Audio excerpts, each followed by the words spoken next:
देखो, सातवाहन वंश के बारे में हम लोग पहले भी देख चुके हैं। इसके जो संस्थापक थे सातवाहन वंश के, वो कौन थे? सेमुक थे। वहाँ से हमने सातवाहन वंश के बारे में पढ़ना स्टार्ट किया था। आज का जो पूरा टॉपिक हमारा रहेगा, जो कल तक जो हम लोग गौतमीपुत्र सातकर्णी के बारे में पढ़े थे, उसके आगे का टॉपिक रहेगा।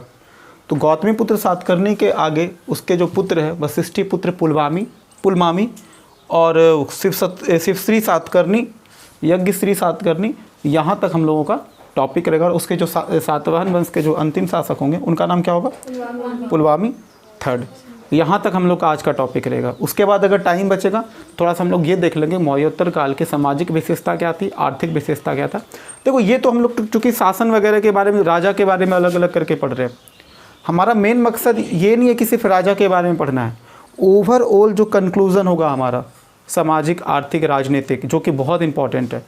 किसी भी सोसाइटी को अगर समझना हो तो ये बहुत इंपॉर्टेंट था। अच्छा, उसके अलावा कुछ टॉपिक ये भी हमारा छूट गया, जो कुछ विदेशी शासक जो आए थे, इंडो ग्रीक, यूनानी वगैरह, तो उनको भी हम साथ में देख लेंगे। ठीक है, तो आज का जो टॉपिक हमारा यहाँ से स्टार्ट हो रहा है। वशिष्ठी पुत्र पुलमामी, ये किनके पुत्र थे? गौतमीपुत्र सातकर्णी। अच्छा, इसके पहले जो हम लोग जो शासक पढ़े थे वो कौन कौन? सेमुक के बारे में पढ़े। उसके बाद किसके बारे में पढ़े? सातकर्णी फर्स्ट, फिर सातकर्णी सेकेंड, फिर हाल के बारे में पढ़े, फिर गौतमीपुत्र सातकर्णी के बारे में पढ़े। उसके बाद आज इनका टाइम आ गया, वशिष्ठी पुत्र पुलमामी। तो इनका टाइम ड्यूरेशन कब से कब तक है?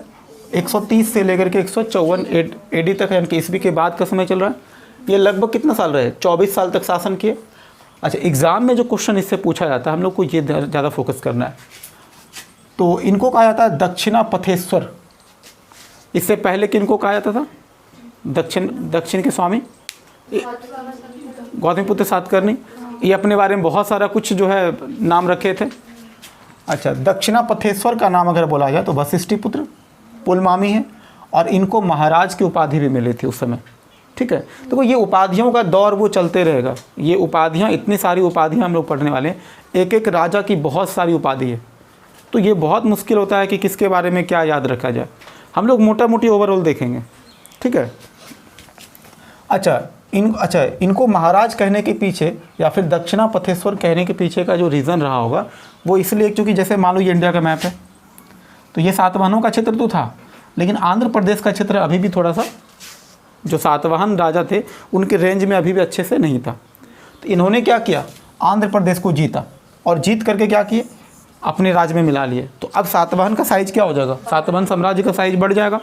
तो पूरी तरह से दक्षिण का जो पथ था वो पूरी तरह से ये ब्लॉक कर रखे थे कि किसी को भी अगर उत्तर भारत से दक्षिण भारत की तरफ अगर जाना हो तो इनको तो सातवाहन से होते हुए जाना पड़ेगा, मतलब कि पूरा सातवाहन के क्षेत्र को क्रॉस करना पड़ेगा। अच्छा, एक चीज़ ध्यान रखना, जब कोई भी राजा के जो साम्राज्य को, जब कोई दूसरा राजा वाले, जब सैनिक लोग जब क्रॉस करते हैं ना, तो उनको चुंगी भी चुकाना पड़ता है। आप किसी के क्षेत्र से गुजर रहे हो तो गुजरने का भी टैक्स पहले लेते थे।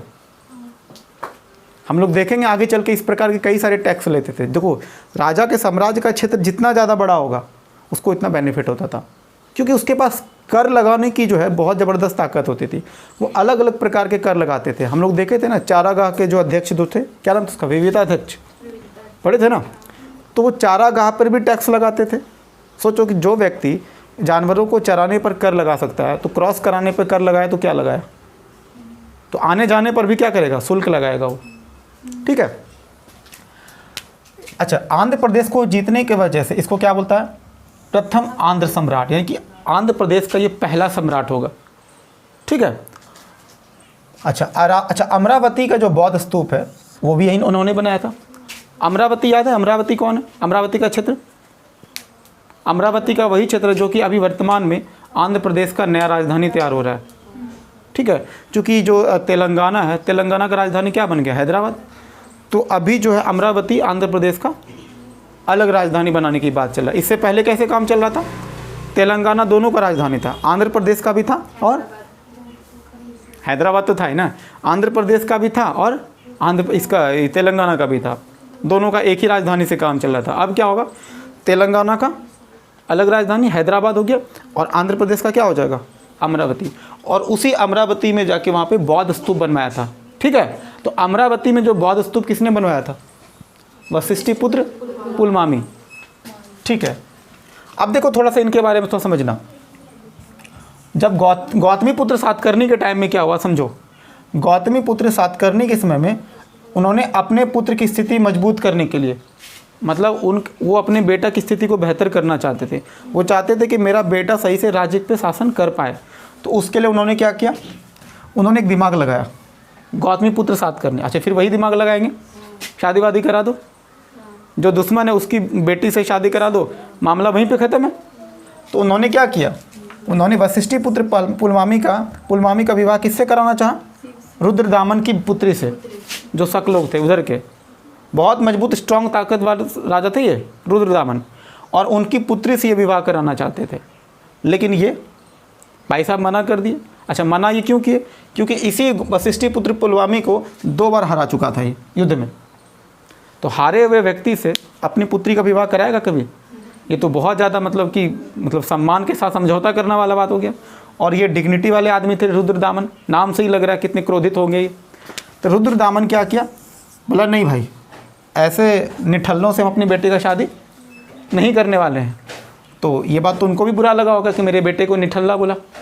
बोला कोई बात नहीं है, ये बेटा निठल्ला हो सकता है, मेरा दूसर का बेटा तो ठीक लग रहा है, ये तो ठीक है, इसी का भाई है।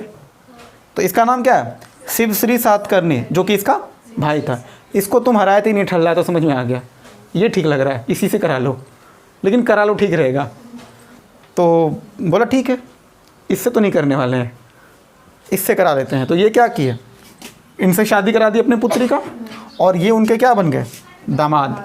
ठीक है, यानी कि वशिष्ठी पुत्र पुलमामी के साथ तो नहीं किए, किंतु शिवश्री सातकर्णी के साथ अपना बेटी का शादी वो कर लिए। विवाह भी संपन्न हो गया, और निश्चित रूप से आगे क्या होगा, चलो भाई विवाह संपन्न हुआ, आगे आने वाले समय में क्या करेगा, ये भी शासन करेगा, क्योंकि ये भी आप समझ लो रुद्रदामन का दामाद है, मजाक थोड़ी है। जैसे भारत का राष्ट्रीय दामाद किसको कहते हैं, हाँ नहीं पता है? अरे भाई वो क्या नाम है उसका, प्रियंका गांधी के जो पति हैं, क्या नाम है, रॉबर्ट वाड्रा, उनके बारे में यही कहा जाता है कि वो भारत का राष्ट्रीय दामाद है, क्योंकि उनका सबसे बड़ा योगदान क्या है कि प्रियंका गांधी से शादी हो गई, और ये पर्याप्त कारण है। ठीक है, तो भारत के राष्ट्रीय दामाद, देखो कहते हैं ना कभी कभी मजाक में, ऐसे मजाक कर रहे हैं, राहुल गांधी में मेरा बहुत निष्ठा है समझे, लेकिन फिर भी मजाक में हम कह रहे हैं।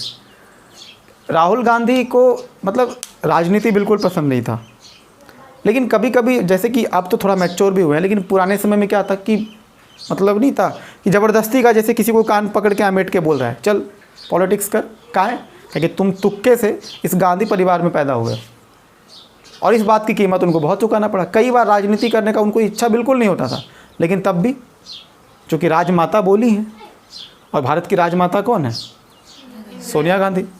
इंदिरा गांधी कहाँ रही भाई, अब तो सोनिया गांधी हो गई, इंदिरा गांधी का टाइम चला गया।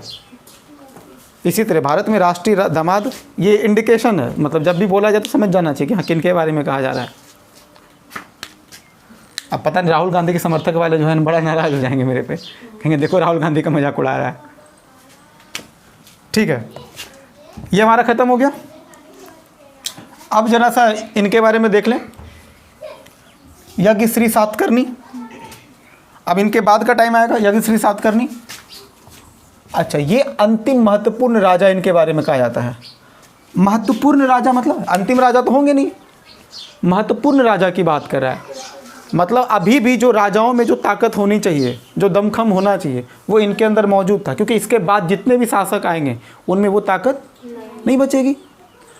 तो यज्ञश्री सातकर्णी ये अंतिम महत्वपूर्ण राजा थे, क्योंकि देखो रुद्रदामन की मृत्यु के पश्चात, तो रुद्रदामन तो मर जाएगा, रुद्रदामन की मृत्यु के पश्चात उसके द्वारा विजित क्षेत्र अपने राज्य में मिला लिया। तो जो रुद्रदामन उसके क्षेत्र को जीता था, सातवाहनों के क्षेत्र को जो रुद्रदामन जीत कर रखा था अपने पास, बाद में ये क्या किया, वो मर गया, तो फिर उधर भी तो शासक कमज़ोर पड़ेगा, फिर वो जीत लिया। यज्ञश्री सातकर्णी ने फिर से जो है सातवाहन का साम्राज्य को बड़ा कर लिया। इसीलिए इनको कहा जाता है ये अंतिम महत्वपूर्ण राजा थे, क्योंकि ये कुछ ढंग का, देखो उस समय ना महत्वपूर्ण किसको कहना है किसको नहीं कहना है वो उसके साम्राज्य विस्तार से डिसाइड हो जाता था। देखो राजा इंपॉर्टेंट 2 कंडीशन में हम कह सकते हैं, या तो वो जन लोक कल्याणकारी काम किया हो, या तो फिर अपने साम्राज्य का बहुत ज़बरदस्त तरीके से विस्तार किया हो, मतलब लड़ाइयाँ उन्होंने लड़ा हो। ठीक है, अच्छा, इनके टाइम में जलयान यानी कि नेवी ज़बरदस्त था, मतलब उन्होंने नौकाएं जहाज़ वगैरह जो है अच्छा खासा वहाँ पे काम किया था, जहाज़ वगैरह के लिए उन्होंने अच्छा खासा काम किया था। तो जलयान की वजह से क्या हो गया, अगर वहाँ पे जलयान, जल मतलब वाटर, यान मतलब जो वाहन होता है, तो वैसा वाहन जो जल में चल सके उसको क्या बोलते हैं, जलयान कहते हैं। जैसे नाव, जहाज़, ये सब क्या है, जलयान है। तो जलयान हमारे पास अगर होगा तो व्यापार हम अच्छे से कर पाएंगे ना। एक देश से दूसरे देश अगर सामान को पहुंचाना हो तो हमें नाव या जहाज़ का ज़रूरत पड़ेगा। और इनके टाइम में जहाज़ या नाव बहुत ज़बरदस्त तरीके से, कुशल कारीगर थे, कारीगर, नाव बनाने वाले अच्छे अच्छे कारीगर को इन्होंने जो है अपने राज्य में जो है संरक्षण दिया था। तो समुद्री व्यापार ज़बरदस्त तरीके से हुआ था। अब जरा सा देख लेते हैं कि यज्ञ श्री सातकर्णी के टाइम के बाद के जो सिचुएशन के टाइम में कैसे फिर सातवाहन बटा, क्योंकि फिर से बिखर जाएगा। जैसे बताए थे कि मगध भी बिखरा था, मगध भी एक टाइम के बाद क्या हो गया, मगध का क्षेत्र बहुत छोटा हो गया। मतलब कि जो बिहार का क्षेत्र ले लो और पूर्वी यूपी का क्षेत्र ले लो, इतना छोटा हो चुका था बाद में जाके मगध, समझ रहे हो। सिर्फ बिहार, अब पूर्वी यूपी का मतलब क्या, सिर्फ यूपी को टच कर रहा है, बलिया वगैरह का क्षेत्र जो था, तो इतना छोटा हो गया। जो कि मगध एक समय बहुत बड़ा क्षेत्र हुआ करता था। बाद में जाकर के सातवाहनों के साथ भी वही होगा। जब भी कोई वंश का अंत होगा ना, तुम देखना लास्ट में जाकर के पूरी चीज़ बिखराव हो जाता है। अब बिखराव की वजह से वो वंश खत्म हो जाता है। तो क्या होगा देखो, अब जैसे ये महाराष्ट्र का क्षेत्र है, अब महाराष्ट्र का जो प्रतिष्ठानपुर था, जो उसका राजधानी एक समय हुआ करता था, वो इस समय जो सातवाहनों का, वो क्षेत्र किसके कैप्चर में आ गया धीरे धीरे, इक्ष्वाकु वंश। तो इक्ष्वाकु वंश के बारे में आगे चल के हम पढ़ेंगे, जो गुप्त काल वगैरह पढ़ेंगे तो वहाँ पे देखेंगे थोड़ा बहुत। इक्ष्वाकुओं के रेंज में चला गया। अच्छा, ये इक्ष्वाकु कौन थे, इन्हीं के टाइम में रहे होंगे सामंत वगैरह टाइप के, या मंत्री वगैरह रहे होंगे। ये लोग क्या थे, इन्हीं के टाइम में सब रहते थे। वाकाटक हो, पल्लव हो, या फिर जो कुंतक, जो वाकाटक वगैरह, ये सब इन्हीं के राज्य में पहले थे। याद है हम बताए थे कि जो सातवाहनों के जो सिमुक वगैरह थे, ये भी तो मगध में जो है, मगध के किसी मंत्री का रिलेटिव था, वो था ना। तो मगध के शासन में देखो, जैसे कोई भी, जैसे शासन खत्म होता है ना, उसका कोई ना कोई उससे रिलेटिव होता है। जैसे मगध खत्म हुआ तो मगध को ख़त्म करने में उसके अपने ही लोग थे, वही लोग धीरे धीरे इसको खोखला कर दिया। अब मगध पूरी तरह से, जो मौर्य वंश है, पूरी तरह से क्या हो गया, ख़त्म हो गया। इसी तरह सातवाहन भी होगा ख़त्म। इन्हीं के जो अंदर के लोग थे वही लोग क्या करेंगे, धीरे धीरे इसको कमज़ोर कर देंगे। और उसमें एक पीछे गलती था, राजा का भी था। तो देखो, महाराष्ट्र, गुजरात और मध्य प्रदेश का जो क्षेत्र है, उसमें जो विदर्भ का जो एरिया है वो किसके हाथ में चला गया, वाकाटक के हाथ में चला गया। महाराष्ट्र का जो प्रतिष्ठानपुर है वो इक्ष्वाकुओं के वंश के रेंज में चला जाएगा, उसके हाथ में चला जाएगा। महाराष्ट्र का जो निचला क्षेत्र, जो तुम्हारा क्षेत्र है, जैसे कि कर्नाटका का जो एरिया जो टच करता है, वो किसके क्षेत्र में चला जाएगा, पल्लव। तो फिर पल्लव डायनेस्टी पढ़ेंगे हम लोग, पल्लव साम्राज्य के बारे में पढ़ेंगे। और उसके बाद महाराष्ट्र और मैसूर का जो, वही मैसूर मतलब कर्नाटक, जो इधर का जो पश्चिम का जो एरिया था वो किसके पास चला जाएगा, एक कुंतल राज जो वाकाटक था उसके हाथ में चला जाता है। और कुछ टाइम के बाद जो है वही सबसे अंतिम शासक जो सातवाहन का रहेगा, उसका नाम क्या है, पुलमावी थर्ड। और यहीं से टॉपिक सातकर्णी वाला, ये सॉरी सातवाहन वाला वंश का क्या हो जाएगा, ख़त्म हो जाएगा। तो अब जो कुछ विदेशी शासक है हम वो भी देख सकते हैं, या फिर ऐसा करते हैं कि मौर्योत्तर काल की जो विशेषता है उसको हम देख सकते हैं। ठीक है।